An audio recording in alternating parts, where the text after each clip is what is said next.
It's November the 13th, 2021.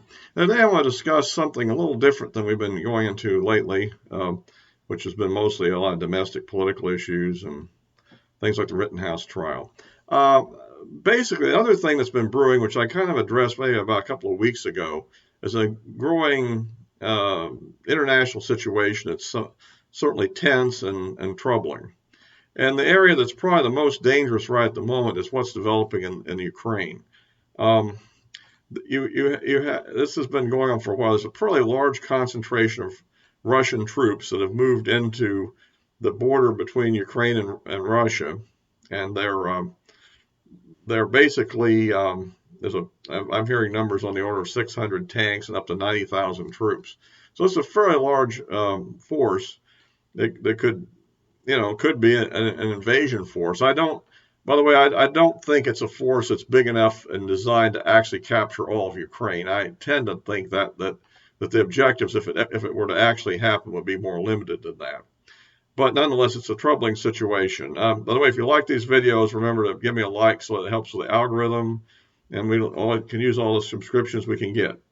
Comments are welcome, of course. So the problem is that the essential bone of contention, I think, on this whole area has been that after the Cold War ended and the Soviet Union fell apart, NATO and the U.S., well, U.S. and NATO, I think U.S. policy has been driving it, I think, as always, have been really trying to accumulate all the former Russian satellites into NATO. And then they've gone so far as to bring in the Balkan states, those three countries up there, very very near Russia, and they've not been very successful in Belarus, which has kind of gone the other way, and so and then Ukraine essentially had a government that was sort of corruptly elected, I think, that was pro-Russian, and then I believe it was a CIA effort actually that managed to stage a coup and overthrow it. And now we have a democratically elected Ukrainian government that's more pro-European. And the issue that's really got the Russians all spun up is the idea that Ukraine would become part of NATO as well. And I think poses somewhat of a strategic threat to Russia, actually. We don't generally look at it this way, but the fact of the matter is that if Ukraine were to become part of NATO and NATO tactical aircraft were to be based in Ukraine, that would put them in striking range of a good number of the Russian strategic nuclear forces. And that would be a major national security risk to the Russians themselves. I mean, would we like to have a hostile country on the Canadian border with aircraft that could bomb our Minuteman fields? I mean, this is the kind of thing you're kind of dealing with here. And there's other historic regions about trade and gas pipelines that also play into this situation. So I think that at the moment, as I understand it, the U.S. has deployed something like 32 F-15Es to bases in Bulgaria and Romania. Is somewhat to counterbalance the threat. Of course, we're providing military aid and supplies to the Ukrainian military. So what I think we should be working for is more of the neutralization of Ukraine. In other words, turn it into a buffer zone, if you will, between NATO and the Russians, rather than trying to make it literally have a front line right on the Russian border. I think this would be a much more stable situation and one that would be less costly and less dangerous. After all, if Ukraine becomes part of NATO, then we've made a commitment that in the event that there is a war, if Russia were to invade Ukraine, then we would be committed to go to war with Russia, and this would be a battle between two nuclear weapon states.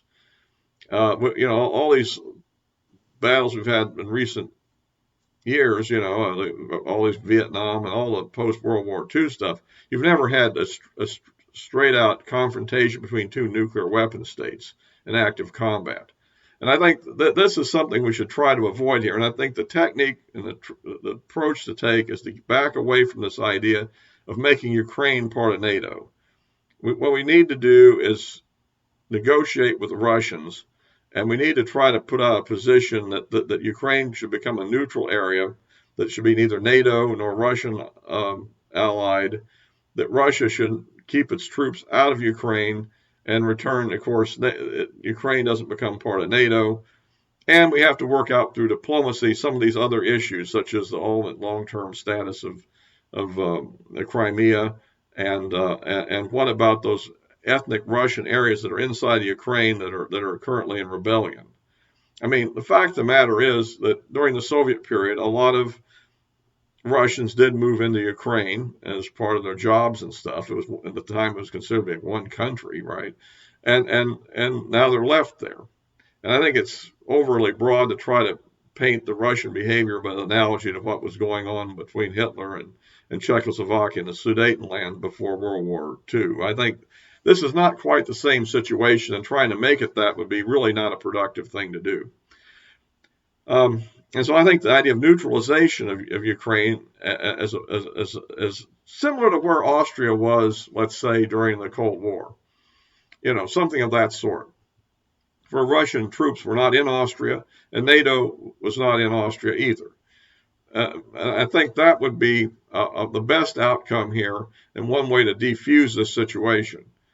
I believe that since there's been growing diplomatic push to put Ukraine into NATO is what's led to this Russian mobilization, more than an actual desire to try to occupy the Ukraine with military force, which would obviously be a very expensive operation, both militarily and diplomatically for Russia if they would embark on it.